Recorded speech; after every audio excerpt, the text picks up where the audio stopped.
Olá pessoal, aqui é o Denilson Barbosa do Linguagem Diplomática e hoje eu estou aqui com nosso querido ex-aluno, o Neto.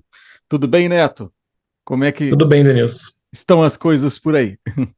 Tudo certo. Melhor agora, né? Depois que acabou o CACD. Pois é. Bom, eu gostaria Hoje. de formalmente aqui, né, lhe parabenizar. Enfim, Obrigado.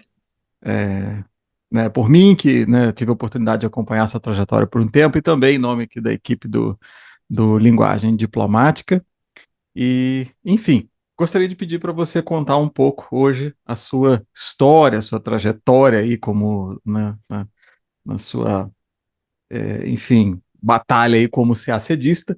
Então, eu queria que inicialmente você falasse um pouquinho, né, sobre você, sua formação, como que começou esse projeto de se tornar diplomata, né? Quanto tempo você se preparou para o concurso? Como é que foi isso, Neto? Tá. Bom, eu sou do interior de São Paulo, né? Nascido em Dourado e depois morei em São Carlos um tempo. Depois vim fazer ciência política aqui na UNB, em Brasília. Em 2014 eu passei num concurso no ICMBio, no Instituto Chico Mendes, onde eu estava até pouco tempo. E em 2018 que eu decidi estudar para o CACD. Foi uma decisão um pouco tardia, talvez, né? As pessoas normalmente começam a estudar mais jovens. Já estava para fazer 30 anos, e as pessoas até me acharam muito maluco, né, por causa disso. Falaram, nossa, concurso tão difícil e tal, você vai começar agora. Então já fica a dica aí para quem é mais velho, não tem essa de começar mais velho, tem que começar a hora que sentir que Sim. dá para começar e quer começar mesmo. Já teve mais essa história, né? De assim, um pouquinho de uma conversa assim de não começar mais velho para o CACD, né? Então hoje você diria que isso caiu por terra, né? Com certeza, caiu por terra, mesmo porque a média da idade dos aprovados da minha turma também tá em torno de 31, 31 e pouquinho, entre 31 e 32, acho. Então, realmente, acho que cada vez mais as pessoas estão passando um pouco mais velhas, dada a dificuldade, né, do concurso, a competitividade, e as pessoas têm trabalhado mais, né?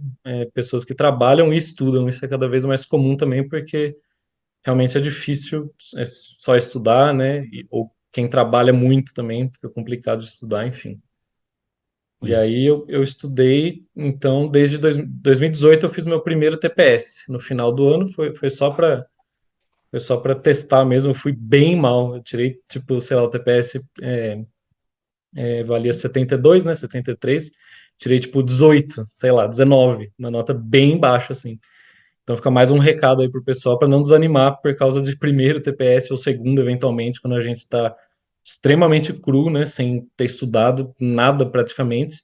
É possível estudar depois e passar no TPS. Sim, muito interessante.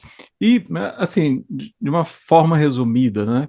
Como que foi a sua preparação em geral, né? Um pouco assim da evolução dela, se você pudesse resumir um pouco a sua essa trajetória ao longo desses anos, de 2018 para cá.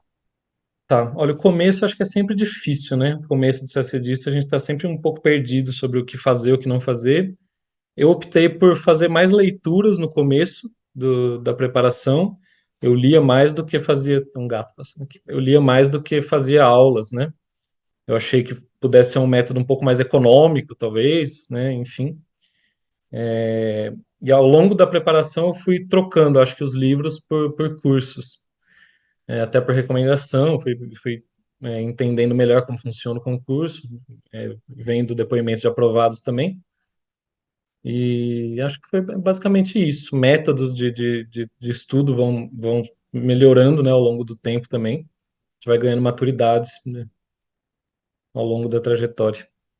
E dentre as, né, até considerando assim a familiaridade da sua formação e as outras disciplinas, né, que afastavam um pouco mais dela, né, Uhum. alguma foi desafiadora, né? Como é que foi esse relacionamento, né? Talvez direito, economia, que normalmente assombra o Isso. pessoal, É. né?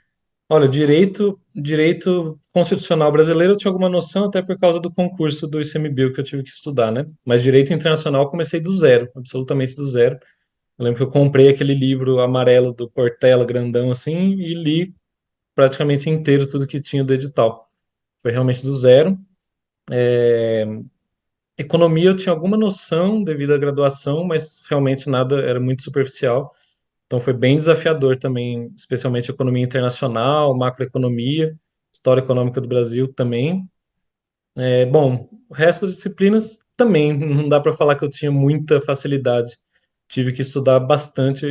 Aquela coisa, né? A gente às vezes acha que sabe, né? Porque fez uma graduação de humanas ou coisa assim, mas quando a gente vai ver a Uhum. profundidade que o concurso solicita, né? Especialmente em política internacional, história do Brasil, a gente realmente tem que ser humilde e ir lá estudar tudo que o concurso pede.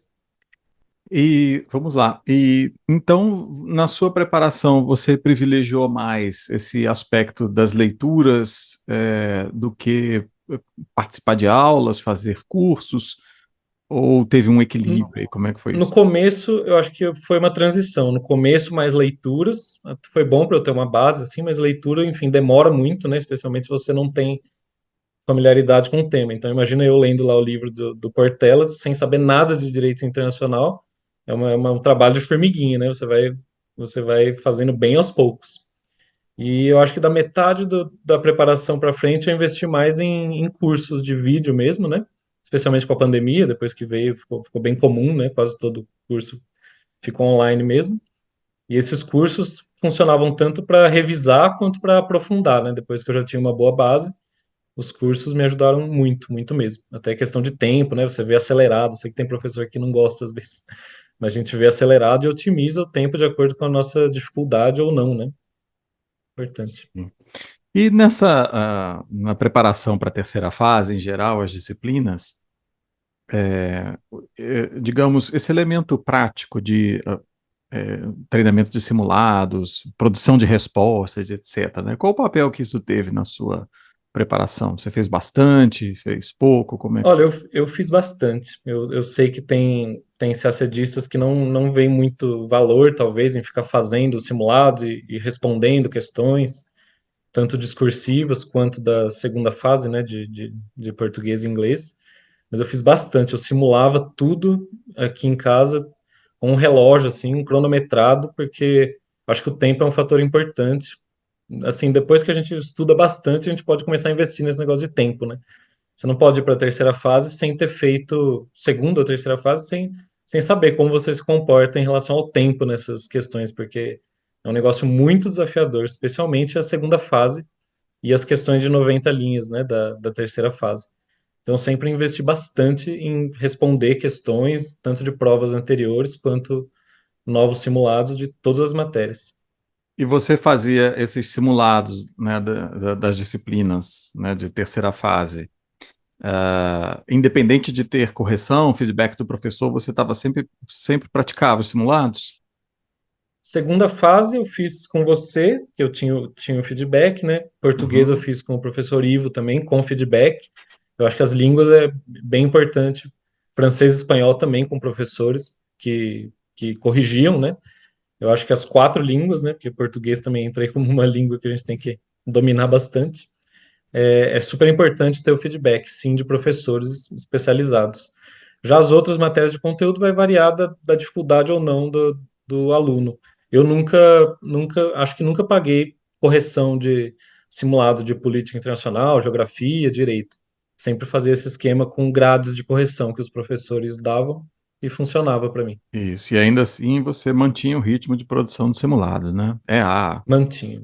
Produzir é fundamental, né? Eu também tenho Cara, falado isso. fundamental. E assim, eu nunca me esqueço, o primeiro simulado de política internacional que eu fiz, quando eu fui para a terceira fase, eu não conseguia escrever 90 linhas em nenhuma questão. Não conseguia mesmo, assim. Escrevia 70, 65 e falava, meu Deus do céu, é impossível. Não dá, não tenho conteúdo, não dá. Mas você vai estudando, você vai praticando, vai cobrindo as lacunas de conhecimento e na hora da prova, se você está bem afiado ali É. nessa missão, você consegue fazer. É uma coisa meio impressionante. E é exatamente isso, né? As duas coisas, né? A entrada de conteúdo, né? Você ali e Tem que ter, tem que treinar enfim, a expressão do conteúdo, né? A expressão escrita dele é essencial, né? tem que treinar, Fato. sim. Bom, vamos lá. Acho que uma outra coisa que também é essencial para os candidatos, né? É o ponto de vista das línguas estrangeiras, né? Quando você sem dúvida. começou, como é que você estava aí nas línguas estrangeiras para o CACD, né? Seu contato com inglês, francês, espanhol? Olha, eu fiz intercâmbio na França durante a graduação, né? Fui estudar ciência política lá durante um ano e por isso eu tive a ilusão de que eu sabia francês. Ao contrário do que do que todos os aprovados falaram em lives que eu vi, eles falavam, olha, não interessa se você morou na França, você tem que estudar francês. Se você estudou nos Estados Unidos, estude inglês. Na Espanha, estude espanhol. Eu falava, será? É isso, quando a gente nunca foi para a segunda ou terceira fase, a gente fala, não, não é, não deve ser assim, né? Vamos ver. Então, por exemplo, eu tomei a decisão de não estudar francês quando eu fui para a primeira vez para a terceira fase, 2022. Falei, bom, vou com o francês que eu tenho, deve ser suficiente. E falei, pô, vou estudar mais microeconomia, que é uma coisa que eu sei menos do que francês, eu devo ter um bom nível de francês. Aí chega lá, tirei zero na tradução de francês de 2022, que foi bem difícil, é um nível bem alto, né? Essa foi a primeira vez que você fez a terceira fase? Isso, 2022 foi. E aí, então, francês eu tinha um bom contato, eu achava que eu tinha um bom nível, mas é isso, para a prova você tem que estudar de maneira específica para o concurso. Então, fica essa dica para todo mundo, para não cair no mesmo erro que eu caí. Inglês eu estudei também a vida toda, é, o intercâmbio que eu fiz envolveu um pouco de inglês também, além do francês, mas eu não achava que eu tinha um nível assim muito alto, porque normalmente tem candidatos que têm um nível muito alto, né? Altíssimo de inglês. Fala, bom, esses eu nunca vou pegar, né? Pessoal que fez mestrado nos Estados Unidos, Londres e tal. Talvez isso vai ser complicado. Por isso que eu até comecei a estudar com você, até antes de eu ter a perspectiva de passar do TPS, né? E eu acho que isso me ajudou bastante para minha aprovação, no caso. Porque se você esperar você passar do TPS para estudar inglês ou espanhol ou francês, não dá tempo, simplesmente. Não dá tempo de você estudar e, e entender o que o concurso quer de você em pouco tempo. Espanhol, eu nunca estudei formalmente assim espanhol direito, fiz um pouquinho na UNB só, naquele UNB Idiomas. Então, juntamente com o inglês, eu comecei a estudar espanhol antes de ter a perspectiva de passar do TPS, né? Eu sei que é uma decisão difícil que os CACDs têm que enfrentar, porque você pode começar a estudar espanhol e demorar para passar no TPS, né? E você pode pensar, nossa, estou jogando meu tempo e dinheiro fora aqui estudando espanhol e nem fui para a terceira fase. Mas eu acho que é algo que vale a pena se você tá nessa missão CACD mesmo. Uma hora você vai passar do TPS e é melhor estar preparado para as fases de idiomas do que não estar. Isso. E, enfim, antes de entrarmos especificamente no inglês, para francês e espanhol, né? Você começou nesse momento e, Uhum. metodologicamente, como é que você caminhou nesses dois idiomas? Olha, foram diferentes as preparações, porque francês, como eu tinha uma boa base, depois que eu tirei zero nessa tradução de 2022, eu contratei um professor particular e a gente já começou com um simulado direto, simulado idêntico à prova, né? Resumo e tradução, a cada 15 dias. E aí para mim, foi fundamental para eu ter sido aprovado em 2023, né? Foi ano passado, porque, enfim, a prova é bastante de alto nível, então foi só realmente repetição de simulado e correção de erros e coisas pontuais de gramática e outras estruturas, né? Já espanhol foi diferente porque eu não tinha uma boa base. Então eu comecei a ter aulas particulares também. Eu fazia simulados, mas era mais mesclado com ensinamento mesmo de gramática e da língua espanhola, porque eu não tinha condição de fazer simulados como eu tinha de francês. Então era um passo bem mais vagaroso do que francês para eu ir aprendendo estruturas e gramática, a própria língua espanhola, para ter condição de fazer a tradução e o resumo. E você manteve assim algum ritmo de leitura nos dois idiomas? Lia algum material, textos? Olha, leitura acho que eu fazia pouco, viu? Em inglês eu fazia mais, porque eu acho que em inglês a gente até pega ideias para composition, né, já que é uma prova diferente. Acho que é interessante ler mais em inglês, mas francês e espanhol, confesso que eu não costumava ler tanto, materiais assim, né? Tipo Le Monde ou outros jornais, a parte do simulado e da correção dos erros. Então foi bem já com foco ali direto da produção mesmo, né? Exatamente, sim. Ok, interessante. E vamos lá, no inglês, né? Como é que foi então o seu relacionamento aí com o inglês? Em algum momento você teve dificuldade com a primeira fase, né? Com a prova de inglês da primeira fase?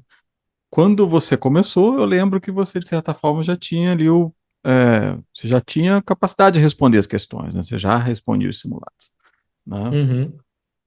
Olha, eu confesso que eu tinha alguma dificuldade sim no TPS com inglês, especialmente quando eu estava mais no início, né? Nos dois primeiros TPS eu não fui assim tão bem em inglês.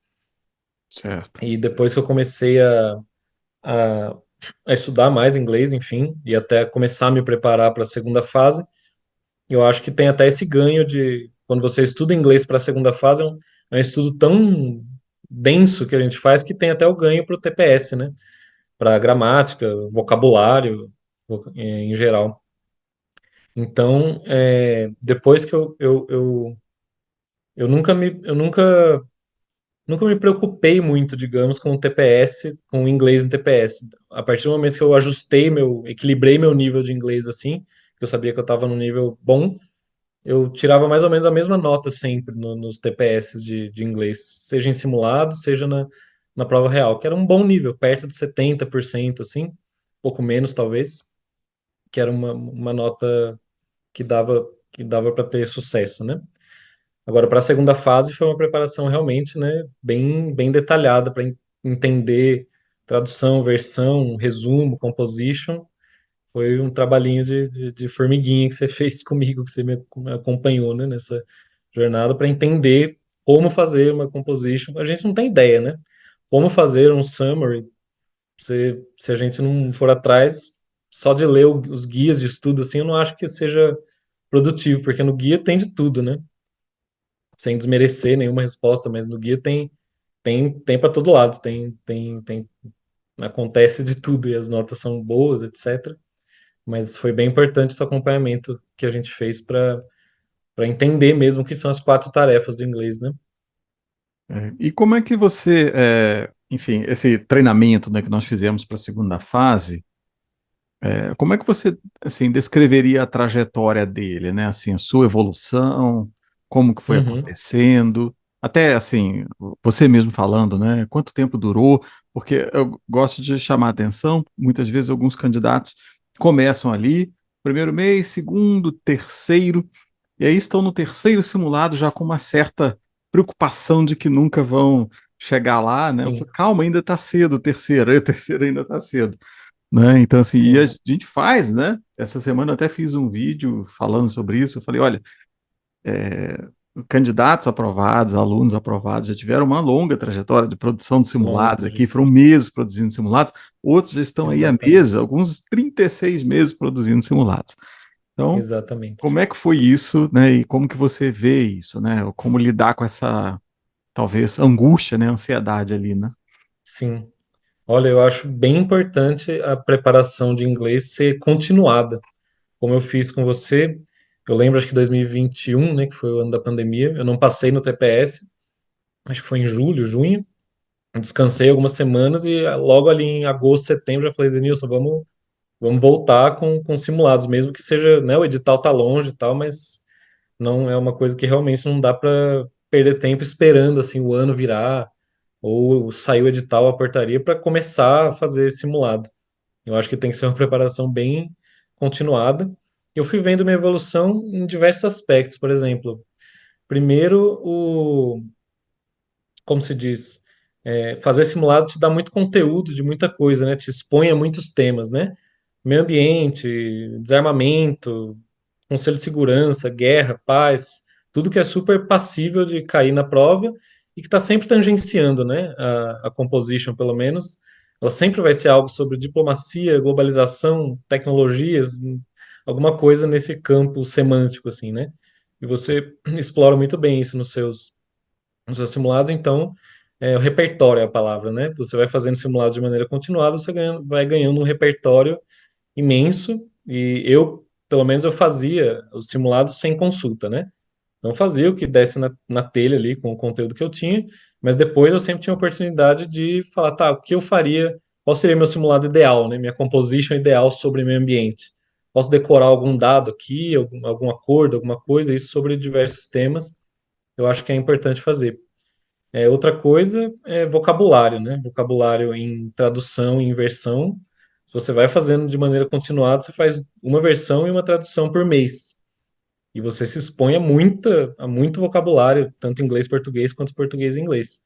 E se você fizer isso de maneira sistemática, né, usando o Anki ou qualquer outra coisa que você prefira, você vai chegar na prova com um repertório imenso e não vai ficar assustado com o que a banca vai te oferecer ali, né? Como foi dessa última vez, 2023, você olha lá o exercício e fala, tá, isso não é novidade, né, para mim. Não é isso que vai me derrubar ou me assustar. Isso. Bom, você já falou, né, que manteve um processo de leitura em inglês, né? Uhum. Enfim, e para vocabulário também, né? Você mencionou o Anki, né? Tem o Anki, o Quizlet, né? Que são as ferramentas de repetição espaçada. Você fez uso dessas ferramentas para ganhar vocabulário? Fiz uso do Anki. Anki foi meio amor e ódio para mim, assim, eu usava muito, depois já cansava um pouco, porque ele acumula muito, né? Então, às vezes eu Sim. preferia algumas coisas extra Anki, assim, fazer uma planilha simples ou um documento Word mesmo para ganhar esse vocabulário. Mas uma coisa que eu me lembro que eu elogiei você lá nos primórdios que a gente começou foi que você tem uma estrutura de como fazer o summary, né? Que eu achei muito interessante. Eu acho que o CACDista precisa de. A gente precisa chegar na prova e saber o que fazer, independente do que a prova está pedindo, né? Então, como você me ensinou como é a estrutura de um summary e da composition também, eu sabia que qualquer que fosse o tema que aparecesse lá, eu ia preencher o conteúdo, né? Com o que eu sei. Mas eu sabia o que você esperava de mim e o que a banca espera de mim. No primeiro parágrafo, no segundo, no terceiro, na conclusão, Sim. elementos, né, linguísticos, coisas assim. Então, isso para mim foi muito precioso, porque eu não perdia tempo na prova, nem nos simulados pensando nisso, né? Você começa a prova sabendo como você vai estruturar, eu acho que isso é bem importante mesmo. Exatamente. Essa questão do summary, principalmente.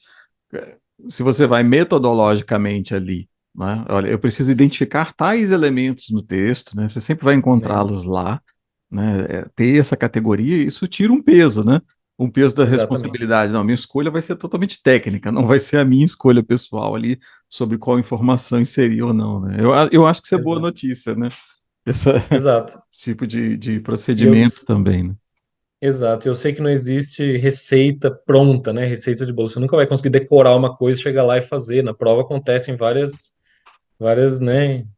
coisas que a gente não espera, né? Mas eu acho que o seu método, especialmente de summary de composition, chega perto da receita de bolo, que é uma coisa importante para a gente levar para a prova, sem dúvida. O mesmo, assim, a gente pode estender para o formato da composition, né? Ela Isso, também ali, né, dentro daquele formato e você sempre pegar qualquer tema que eu venha me deparar com ele, eu consigo enquadrar dentro daquele determinado formato, né? isso. Enfim, bom, queria agradecer a participação, agradecer aqui né, você aceitar, né, o convite para vir aqui bater Ok, esse isso. papo. Acho que é uma Prazer. história inspiradora para todos que estão, né, aí na luta ainda. E só para fechar, gostaria de fazer né, assim, um pedido. É, você teria um conselho para os CACDistas? Conselho para os CACDistas. Um conselho, né, para quem está aí, né? Assim, Uhum. do que você tirou das suas experiências, Tá. você poderia falar para quem está aí na batalha ainda, né? Eu acho que a palavra do CACDista é resiliência, sabe? O CACD ensina a gente a duras penas a cair e levantar. Eu acho que quanto mais cair, todo mundo vai. São pouquíssimas pessoas que passam rápido, né? Então, acho que quanto mais vocês CACDistas aí, quanto mais vocês aprenderem a cair e levantar rapidamente e logo voltar com gás, encarar a reprovação como um aprendizado, como um degrau no caminho. E beleza, a reprovação passou, façam um diagnóstico do que passou, não se lamentem por banca, por erro, por coisa. Isso é uma coisa que acontece todo ano, infelizmente. Isso é bem triste, mas acontece mesmo.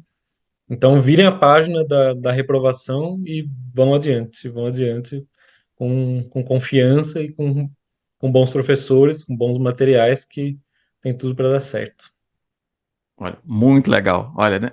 Neto, achei excelente, uma trajetória incrível. Então, obrigado pela participação e sucesso para você na sua carreira nessa nova etapa, viu? Obrigado. Obrigado. A gente se fala por aí, né? Beleza. Espero ter Obrigadão a você oportunidade pelo. de conversar em algum outro momento. Exatamente. Obrigado a você pela oportunidade aí e pelo apoio de sempre que você me deu ao longo desses anos. Obrigado, obrigado. Tenho uma honra de ter feito parte dessa trajetória. Obrigadão.